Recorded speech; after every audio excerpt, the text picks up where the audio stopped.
Canon commands an impressive 46.5% market share, but the landscape is shifting. New data shows that Sony's strengthening its foothold in the mirrorless segment, with Nikon making significant strides of its own. After 21 years at the top, having claimed the crown from Nikon, Canon now faces mounting pressure. Could Sony be poised to challenge Canon's dominance? With the competition gaining ground, is history on the verge of repeating itself? Well, I'll answer these questions in this video, but first, I have a simple and yet humble request. Please subscribe to this channel. It doesn't cost you anything. It really does help this channel grow, but most importantly, it keeps you informed on the latest camera gear.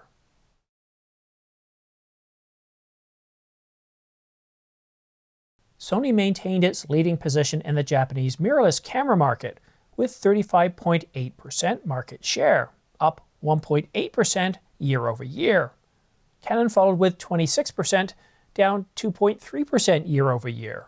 Despite the huge success of the Canon EOS R5 Mark II, it didn't start shipping until August the 20th, and the rrest of the lineup, the APS-C line as well as full-frame cameras, well, it's in much need of a refresh. Canon Rumors has even said that 2025 could see a whole redesign of the APS-C lineup. Turning our attention to Nikon, they jumped into third place with 14.5%, and that's up over 4% year over year, re-entering the top 3 after being absent for several years.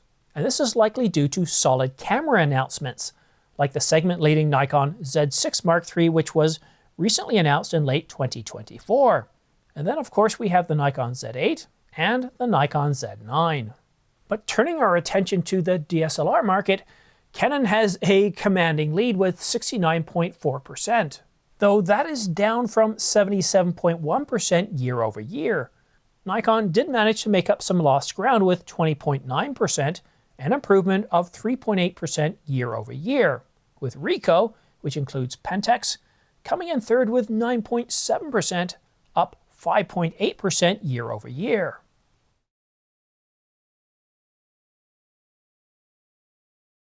These rankings highlight Sony's stronghold in the mirrorless camera market, despite Canon having a full mirrorless lineup. While Canon continues to dominate the DSLR segment, the future, it's in mirrorless.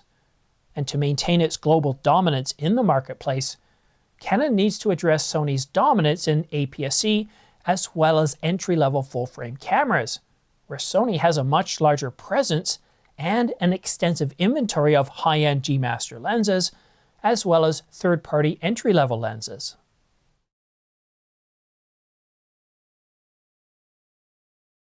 The growing demand for compact, versatile, and high-performance cameras aligns with Sony's product offerings, attracting a broader customer base. And the biggest reason that we see for Canon customers leaving and moving to Sony? Well, it's largely to do with the lenses, or the absence of lenses such as entry-level third-party lenses, affordable lenses, or even mid-market lenses that are, well, the breadbasket of Sigma and Tamron. Sony has more vendors, focal lengths, focal ratio ranges, and price points for every segment in the marketplace. Canon needs to not only think about redesigning their APS-C lineup to stop customers from moving to Sony, but to accelerate the approval of third-party lenses to beef up their offerings.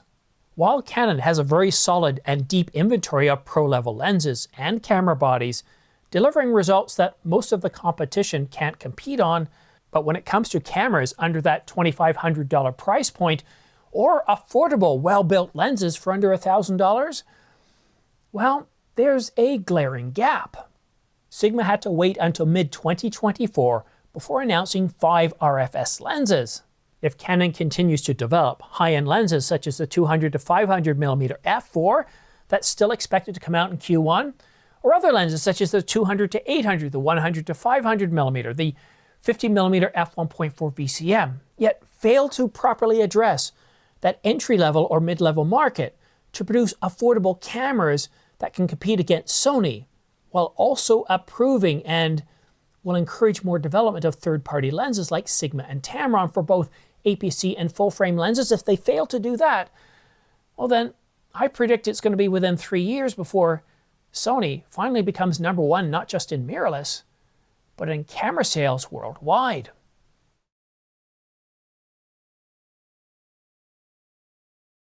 It's important to note that the data compiled by BCN Retail includes the majority of general electronics retailers, but excludes some of Japan's most prominent specialty camera stores, including Yodobashi, Kitamura, and Map Camera. And you'll recall that we report on Yodobashi quite regularly, at least when they have something interesting to report on. Again, to drive point the home, let's try that differently. To drive the point home, we're talking about Japanese retail data, not worldwide data. And that's why you see some of the numbers here might be, well, a little bit surprising to you that they're going against previous numbers. What I normally report on is worldwide camera units shipped from SEPA or worldwide camera sales. This, well, is just limited to the Japanese camera market.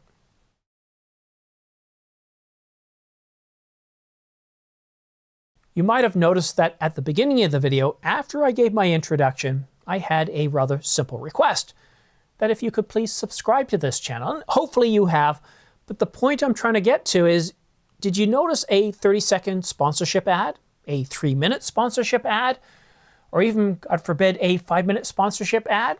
No. The reason is I don't believe in them, and while they do provide a significant amount of revenue that I'm not getting, I feel that it takes away from the content. And if you're one of those people who's actually paying YouTube a monthly fee so you don't have to have ads, it's kind of a kick in the teeth. And I understand some of those channels, it's the only way they can get a significant amount of revenue, at least to cover the content.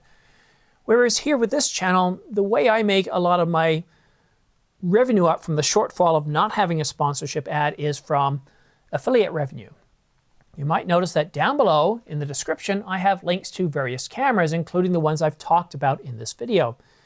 By using my affiliate links to purchase camera gear, lenses, and accessories, I get a small commission back of anywhere from 2 to 5%. And that's huge. That's what literally keeps the lights on. And it makes up for the lack of a sponsorship ad, which is why I'm not going to use a sponsorship ad. So a big thanks to all of you that have used my affiliate links in the past. It's very much appreciated. If you click on one and don't click off and go anywhere else and you shop on the site, well then anything you pick up, other than the link that you went to, is still part of that affiliate bonus. Bonus or commission, whichever word you prefer to use. But a really big thanks to all of you that have used it in the past, because